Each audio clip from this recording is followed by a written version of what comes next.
Jacques Brel a dit, Jacques Brel a dit, j'irai chercher dans les yeux d'un ami ce qu'il y a de plus beau, ce qu'il y a de plus chaud, et qui ne brille que 2 ou 3 fois dans une vie. La petite lueur que j'aimerais voir briller dans vos yeux maintenant, c'est celle de l'enfant que vous étiez il n'y a pas si longtemps, même si le temps a un petit peu passé. On dit d'ailleurs le temps c'est de l'argent, mais on oublie 3 mots essentiels. Le temps c'est de l'argent sur les tempes. Et si les grands-mères sont sourdes, c'est uniquement pour que leurs petits-enfants gardent plus longtemps l'odeur de leurs cheveux quand ils viennent leur parler à l'oreille. Laissez-moi tous vous prendre par la main et vous emmener à la double rencontre d'un petit moment de poésie et d'un garçon. C'était il y a plus de 50 ans. J'ai 10 ans. J'ai les mains plaquées contre la grande vitrine du magasin de jouets juste en bas de chez moi et je contemple les 1000 merveilles qui sont exposées. Et parmi celles-ci, il y en a une au fond qui attire mon attention. C'était un gros des blancs. Je n'ai jamais su s'il m'avait autant attiré parce qu'il était gros, parce qu'il était blanc, ou peut-être simplement parce qu'il représentait le hasard, mais je peux dire aujourd'hui, il me fascinait. Et mes parents, qui avaient vu brûler dans mon regard cet attrait pour cet objet, sont allés l'acheter et me l'ont offert. Mais vous savez qu'il suffit qu'on vous donne quelque chose pour que vous vous aperceviez qu'en fait, vous n'en aviez pas vraiment besoin. Alors j'ai pris ce dé, je l'ai monté dans ma chambre, j'ai ouvert mon armoire, je l'ai placé sur une étagère, j'ai refermé l'armoire et je suis allé m'endormir.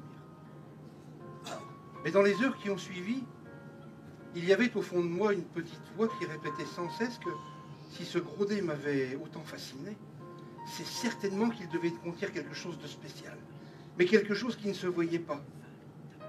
Alors je me suis relevé, j'ai rouvert mon armoire, j'ai pris ce dé, puis j'ai essayé de l'ouvrir.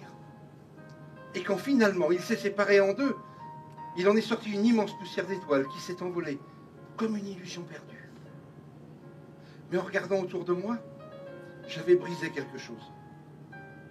Toutes les couleurs avaient disparu. Plus de bleu, plus de jaune, plus de rouge, plus de vert. Rien. Rien que du gris. J'étais rentré dans le monde gris et froid, le monde des grands. Alors j'ai pris les morceaux de mon dé et je me suis mis à les déchirer. Et chacun des morceaux, je les ai placés au fond de ce sac. Je l'ai refermé, je l'ai serré très fort contre mon cœur et j'ai regardé là-bas. Là-bas où le soir tard, le soleil vient toucher la terre. Là-bas, à cette frontière, mon esprit de garçon savait que là-bas vivait une fée, la fée des couleurs.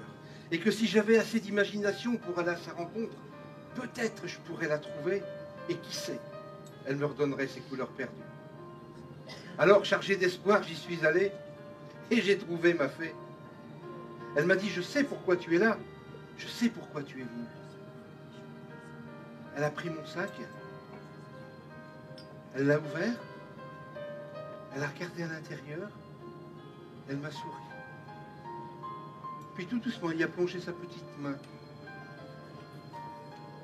Et on a sorti des fleurs. J'étais heureux de retrouver ces fleurs que le matin même, j'avais perdues. Et pour me faire plus plaisir encore, avec le même sourire, la petite fée plongeait ses mains dans mon sac et m'offrait d'autres fleurs. Je riais à mon tour, et inlassablement, avec la même gentillesse.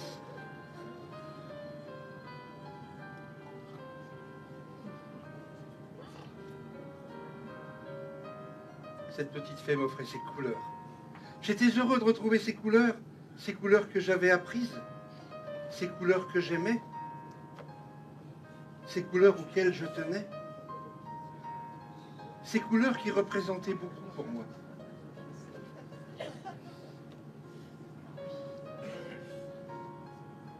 Et j'étais heureux. Ma vie prenait son sens. Je savais pourquoi j'existais.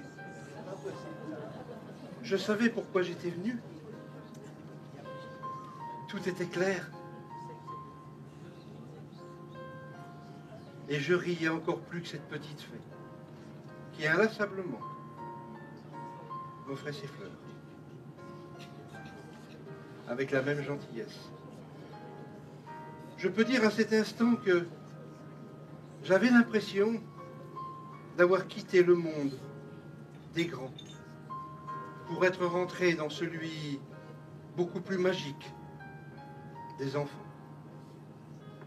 Alors, madame, monsieur, si pour vous aussi un jour, si la vie vous semble triste, si la vie vous semble froide, et si vous avez l'impression que plus rien ne vaut d'être vécu, alors prenez un sac.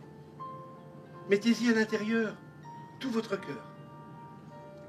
Serrez-le très fort contre vous, fermez les yeux, et imaginez-vous là-bas, là-bas où le soir tard, le soleil vient toucher la terre. Là-bas, il y a votre petite fée qui vous attend. C'est la vôtre. Et si vous avez assez d'imagination pour aller à sa rencontre, vous la trouverez. Elle vous dira, je sais pourquoi tu es là, je sais pourquoi tu es venu. Elle prendra votre sac, elle l'ouvrira, elle y verra tous les morceaux de votre cœur. Puis, tout délicatement, elle y plongera sa petite main. Et pour vous aussi, il y aura de la candeur. Pour vous aussi, il y aura des couleurs. Pour vous aussi, il y aura des fleurs. Et pour vous aussi, il n'y a pas de raison. Ça sera le bonheur. Alors il a fallu une fée. L'envie de partager ensemble un moment privilégié. Un peu d'écoute, un peu d'attention. Il a fallu un peu d'amitié et, qui sait, pourquoi pas même, on peut le dire, un petit peu d'amour. Mais ce qui vous aura fallu plus que tout, c'est beaucoup, beaucoup, beaucoup d'imagination. Alors pour terminer, j'ai envie de vous dire, ne laissez jamais, absolument jamais, brûler pour rien le petit carré imaginaire qui flotte au fond de vous. Et en ce qui concerne le mien, pour que ces quelques flammes me permettent de terminer mon conte sur une fontaine de couleurs que ce soir, je tenais à partager avec vous.